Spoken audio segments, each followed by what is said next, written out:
예수님은 십자가 지시기 전날에 제자들과 최후의 만찬을 나누시고 고별 설교를 하십니다. 말씀을 마치신 후 제자들 앞에서 하늘을 우러러 마지막 기도를 드리십니다.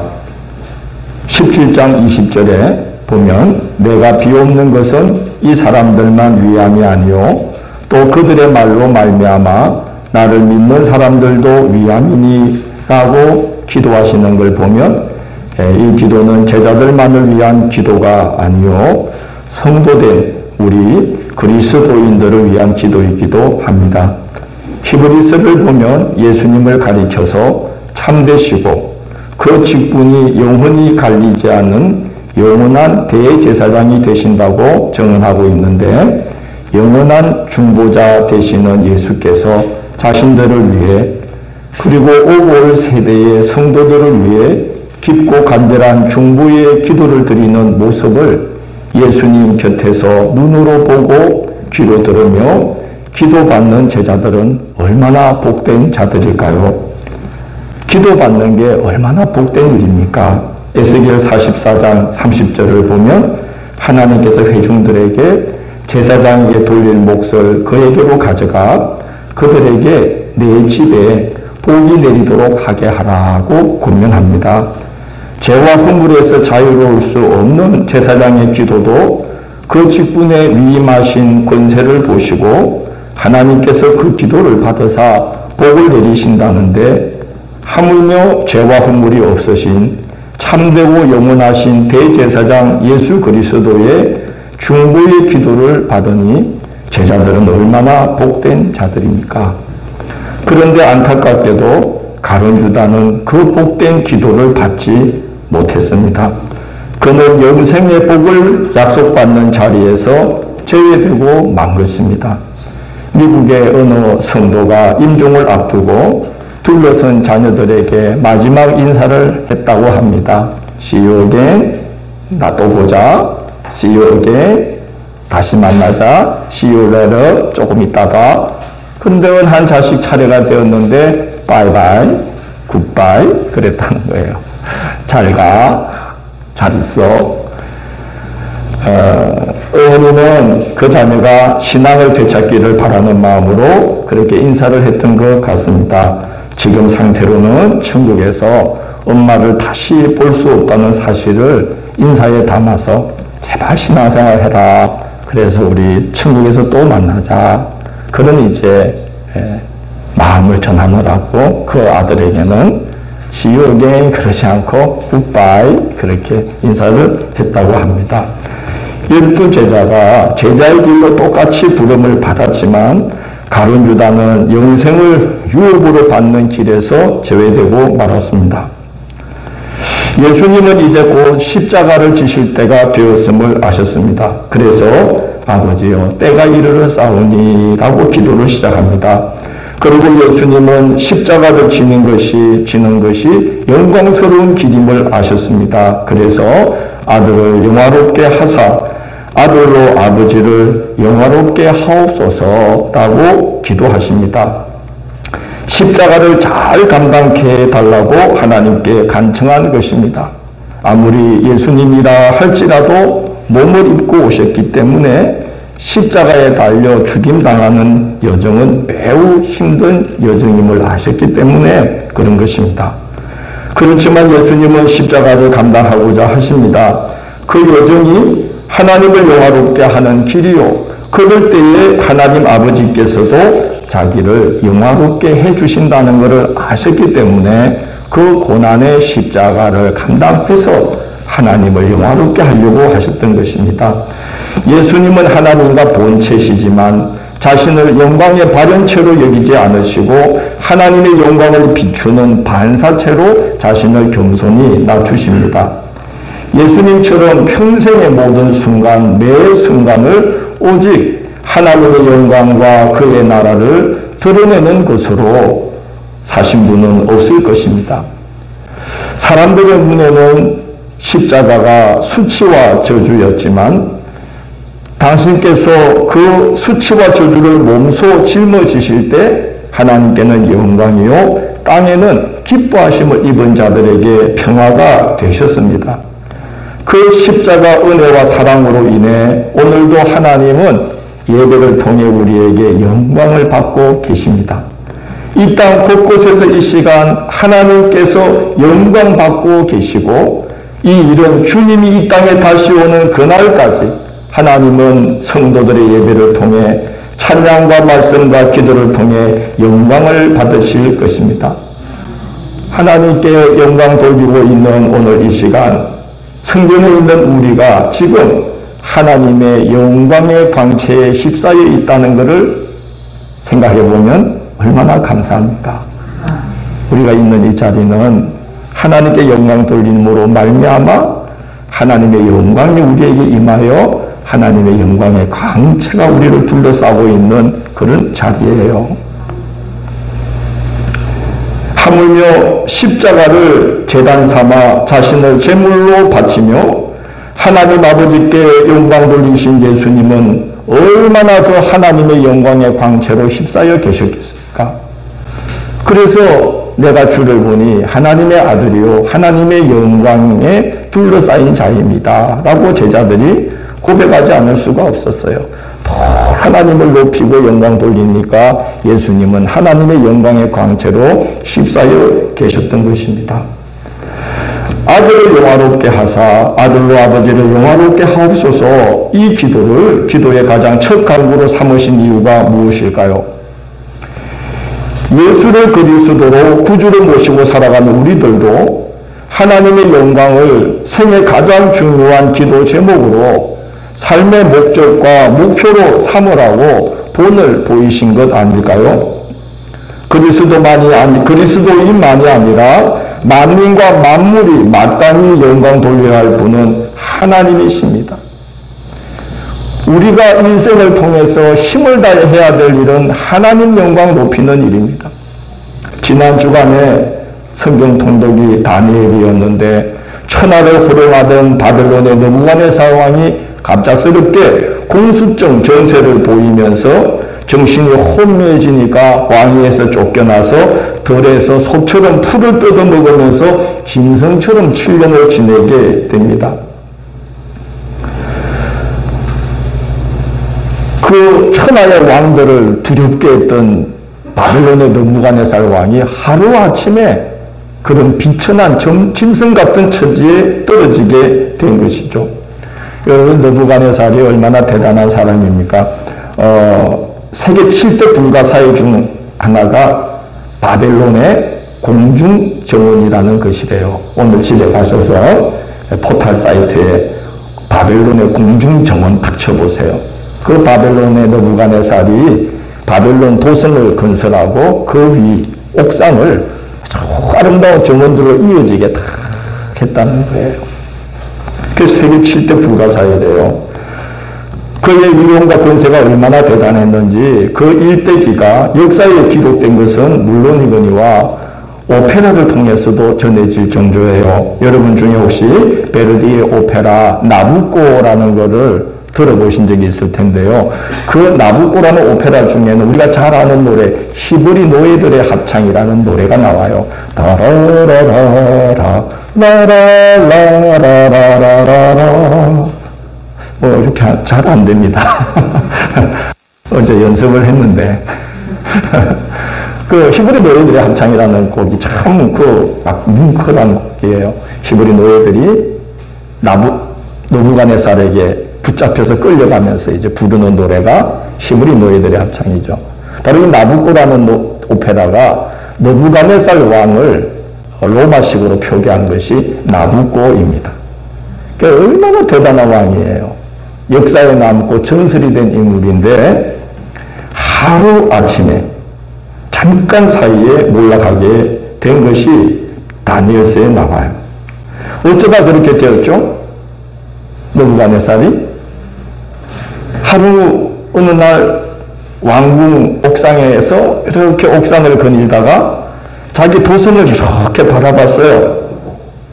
그리고 그가 뭐라고 그럽니까? 이 큰 바벨론은 내가 내 능력과 내 권세로 건설하여 나의 도성으로 삼고 이것으로 내 위엄의 영광을 나타낸 것 아니냐 할 때에 그냥 하나님께서 그의 정신을 혼미케 하면서 그가 몰락의 길을 걷게 됩니다.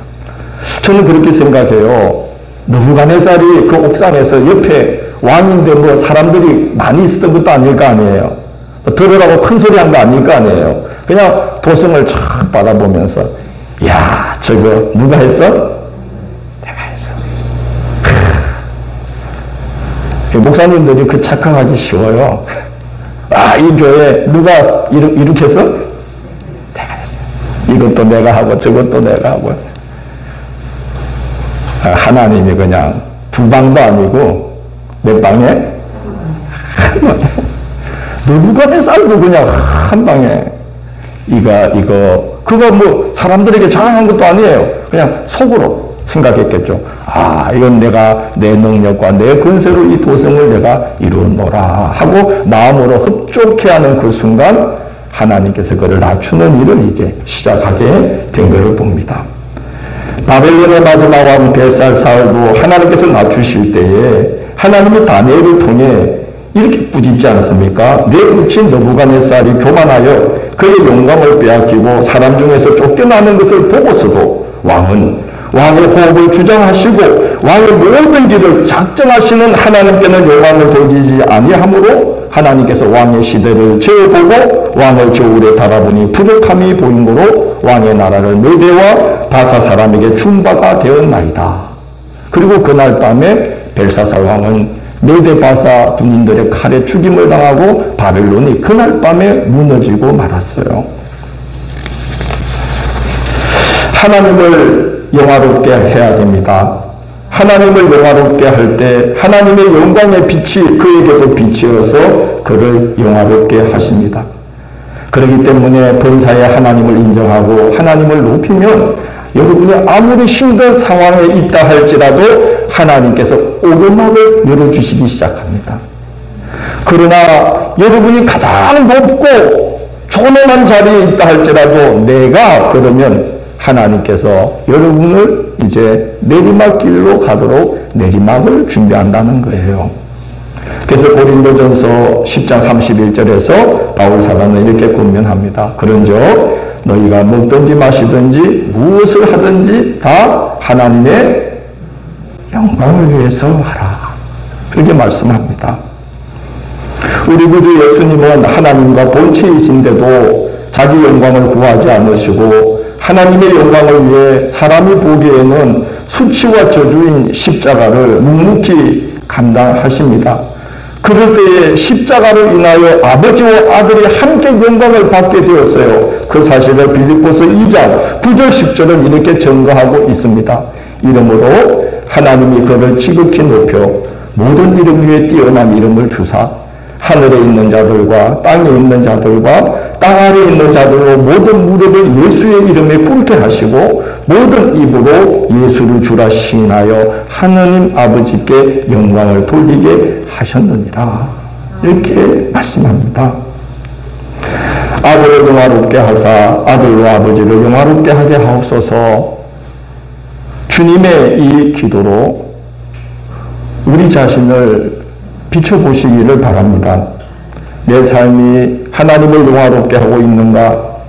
내 삶의 목표와 목적이 하나님의 영광에 정조준되어 있는가?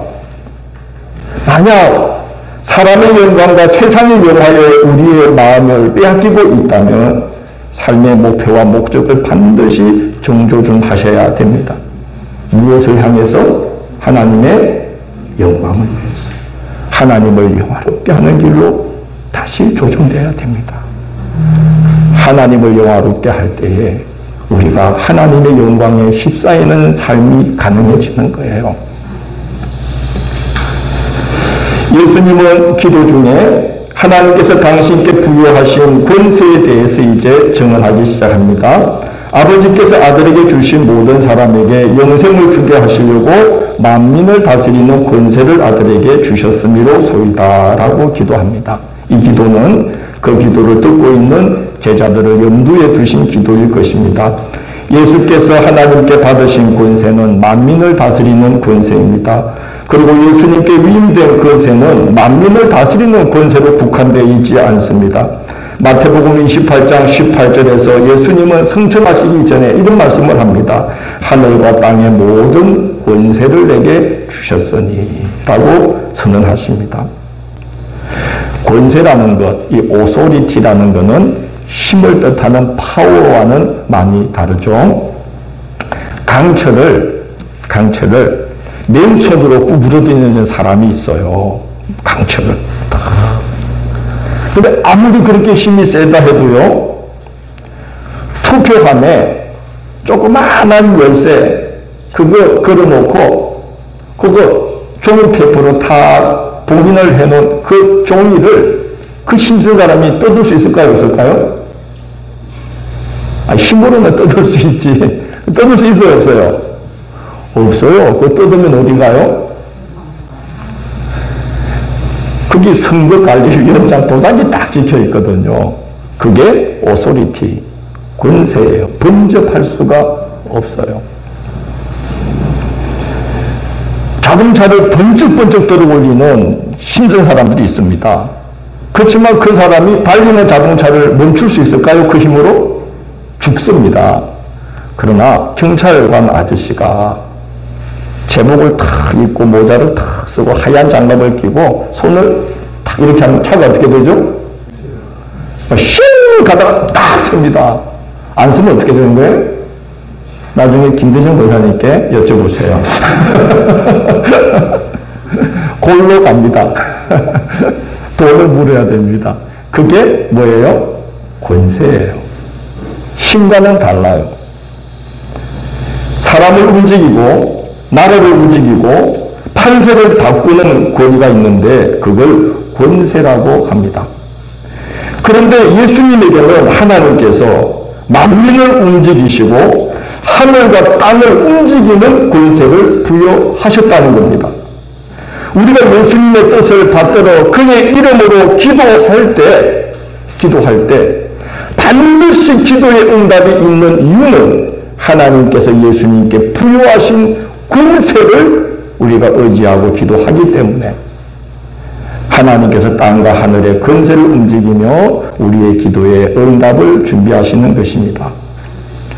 특히 예수님은 그 권세를 하나님께서 당신에게 주신 사람들이 영생을 얻게 하는 데 사용하신다고 말씀합니다. 아버지께서 아들에게 주신 모든 사람에게 영생을 주게 하시려고 만민을 다스리는 권세를 아들에게 주셨음이니이다. 그래서 예수님의 이 권세는 가장 어떤 귀함으로 쓰이냐면은 우리가 이 신앙의 길을 잘 걷도록 보호해 주시고 격려하시고 지켜주시고 이끌어 주시는 그 권세를 우리에게 사용해 주신다는 거예요. 여러분, 우리가 신앙의 길을 걸을 때 항상 힘차게 기쁘게만 걸을 수 있나요? 아닙니다. 때로 비틀거리고 때로 흔들리며 어떤 때는 실족하여 길을 이탈하고 그렇게 신앙의 길을 걷기도 하는데 참 신기한 게 그래도 우리가 지금 이렇게 이 신앙의 길 위에 서 있는 거 보면 이렇게 하나님을 정해서 우리 하나님께 영광 돌려드리며 예배하는 이 영광스러운 자리에 우리가 함께 참여해 있는 것을 보면 참 신기한 생각이 들죠. 우리 힘으로 걸어가는 게 아니라는 생각이 듭니다. 하나님께서 우리 영혼을 아들 되신 예수님께 맡기신 덕분입니다. 예수님이 우리 목자 되시고 대장 되시고 인도자가 되셔서 그에게 부여된 권세로서 우리를 붙들어 주시는 덕분이에요. 예수님은 요한복음 10장 28절을 통해 약속하시기를 내가 그들에게 영생을 주노니 영원히 멸망하지 아니할 것이요 또 그들을 내 손에서 빼앗을 자가 없느니라고 하셨고 마태복음 18장 20절에서는 두세 사람이 내 이름으로 모인 곳에는 나도 그들 중에 함께하느니라고 말씀하시고 마태복음 28장 20절에서는 말씀하시기를 내가 세상 끝날까지 너희와 항상 함께 있으리라고 약속하십니다. 저는 소망합니다. 여러분과 제가 우리 자신뿐만 아니라 우리 자녀들이 이 복된 언약 안에 있는 자녀들이 되기를 간절히 기도하기를 원합니다. 주님이 그 권세로 우리를 반드시 영생의 길 끝까지 가도록 인도하시고 우리 자녀들을 그 언약 안으로 다시 불러들일 것이라고 저는 믿습니다. 하나님이 하십니다. 예수님이 해주십니다. 그 아들에게, 그 권세를 주신 아들에게 우리들의 영혼을 의탁하게 하셨기 때문에 영생의 길을 걷도록 해주실 것입니다. 하나님께서 택하시고 그의 아들 예수 그리스도께 양도된 사람, 그에게 맡겨진 영혼은 영생의 길로 안전하게 인도받습니다. 선한 목자되신 예수님은 선하실 뿐만 아니라 하늘과 땅의 모든 권세를 부여받으셨기 때문에 죄와 사망의 권세로 우리를 미혹하는 악한 사탄도 주님의 손에서 우리를 절대로 빼앗아갈 수가 없는 것이죠. 그 권세로 지켜주시기를 기도하는 자와 그의 자녀들을 하나님께서 영생의 길을 걸어가도록 끊임없이 지켜주시는 거예요. 어느 권세도 우리 주님의 손에서 그에게 의탁된 영혼을 빼앗아갈 수가 없습니다. 그러니 약속하신 말씀을 믿고 그 아들의 권세를 힘입어서 그의 이름으로 기도하는 자들에게 얼마나 큰 능력이 나타나겠습니까? 지난 주간에 다니엘을 읽다 보니까 우리 하나님 너무 놀라우신 게 세상에 응답을 준비해 놓고 기도하며 간구하기를 떡하니 기다리고 계신다는 거예요. 응답을 준비해 놓고 기도하기를 기다리고 계신다는 거예요. 다니엘이 하나님께 기도하며 간구하기를 결심하고 기도를 시작하자 하나님께서 가브리엘을 보내어서 이렇게 말씀하셔요. 다니엘아, 내가 이제 네게 지혜와 총명을 주려고 왔느니라. 곧 네가 기도를 시작할 즈음에 명령이 내렸으므로. 이 무슨 명령일까요? 다니엘이 기도를 시작하자 하나님 그 기도에 응답하라고 세상의 모든 권세를 움직이는 명령을 내리셨다는 거예요. 우리 하나님께서.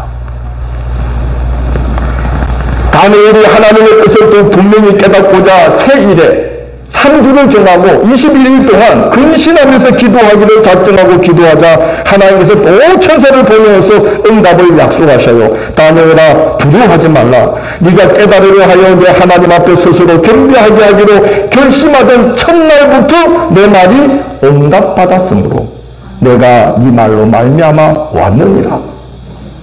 기도하기를 결심한 첫날부터 하나님은 이미 응답을 딱 준비하셨다는 거예요. 여러분, 예수 그리스도의 중보하심이 없던 때에도 하나님께서 기도에 이렇게 응답하셨다면 예수 그리스도의 십자가 보혈의 피가 우리를 대신해서 호소하시는 이 복된 신약시대를 살아가는 성도들의 기도는 얼마나 더 큰 기도의 공력을 나타내겠느냐 하는 거예요. 예수님은 어떻게 우리를 중보하십니까? 죄인의 오명을 뒤집어 쓰고 수치스러운 십자가에 달리서 그분은 피를 흘리셨어요. 그래서 그 피로 우리의 죄와 우리의 허물과 우리의 수치를 하나님 앞에서 가려주셨어요.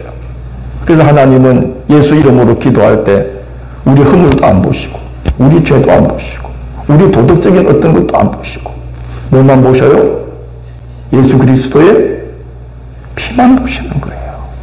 그 피가 우리의 허물, 우리의 죄, 우리의 수치들을 그 피가 가려주시기 때문에 우리가 주의 이름으로 기도할 때 하나님은 우리의 허물과 연약함을 보지 않고 예수 그리스도의 피만 보시고 그 피의 공로를 의지하는 우리의 믿음만 보시고 우리 기도를 들으시며 용서하시고 그리고 수치와 저주 대신에 용서와 영생의 복을 우리에게 선물로 내려주신다는 거예요. 예수님은 하나님과 우리 사이의 영원한 중보자가 되십니다. 그렇기 때문에 그 사실을 알고 믿는 것이 얼마나 복된 일이겠습니까? 3절에서 예수님은 이렇게 말씀합니다. 영생은 곧 유일하신 참 하나님과 그가 보내신 자 예수 그리스도를 아는 것입니다. 알면 믿게 됩니다. 믿으면요, 그 믿음에 자기를 맡기게 됩니다. 요즘 교회에 고양이가 한 마리 생겼어요. 전 짐승을 별로 안 좋아하는데 이 고양이가 떠나지가 않는 거예요. 새끼예요. 어떻게 해요? 그래서 처음에 집에서 남는 음식을 이렇게 줬어요. 줘도 안 나와요. 겁이 나니까. 죽어서 저 데크 끄트머리가 있으면 이제 살 데크 밑에서 올라와요. 아주 접시에 담는 거예요. 이렇게 먹고 또 싹 내려가요. 저놈하고 친해지고 싶은데 어떡할까? 그래서 이제 사료를 샀어요. 사료를 많이 안 주고 자주 보려고 조금씩 탁 주고는 먹을 때 조금씩 가까이 갔어요. 쥐도 먹고 살아야 되니까 내가 간다고 도망 못 가잖아요. 그래서 이제 조금씩 가까워졌어요. 지금 한 달 됐어요. 이제는 어느 날 아침에 보니까 아침 새벽기도 끝나고 7시쯤 사택에 들어가서 이쪽 데크 쪽 창을 여니까 이 녀석이 데크 끄트머리에서 창 쪽을 보고 뭐 달라고? 호밥 달라고. 세상에. 그리고 희한한 게요, 우리 식구들, 딸 식구들 나가면 그런 소리를 안 하다. 그냥 다다닥 데크 밑으로 들어가. 근데 제가 나가면 제 발소리를 알아.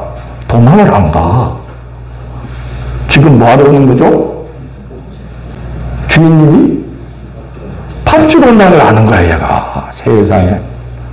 그래가지고 제가 가서 밥을 탁 놓고 처음에는 저마저 떨어져서 밥 먹는 걸 봤는데 요즘은 요 마지막 테이블까지 딱 와서 이제 다리를 딱 내가지고 하고 쳐다보면 지도 날 보고 먹고 나도 지 보고 웃고 이제 이러면서 조금씩 가까워지고 있어요. 이게 이제 아는 거죠.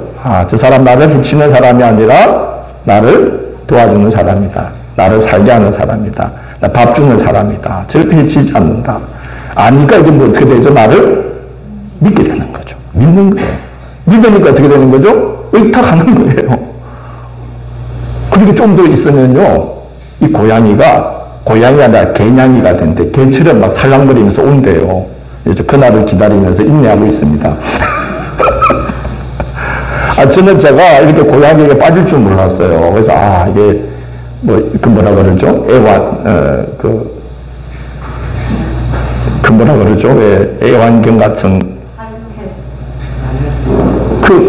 같이 뭐 한다고 그래서 고양이나 강아지를 그렇게 반려견 이거 반려묘 이해가 되었어요. 이제 이해가 되었어요.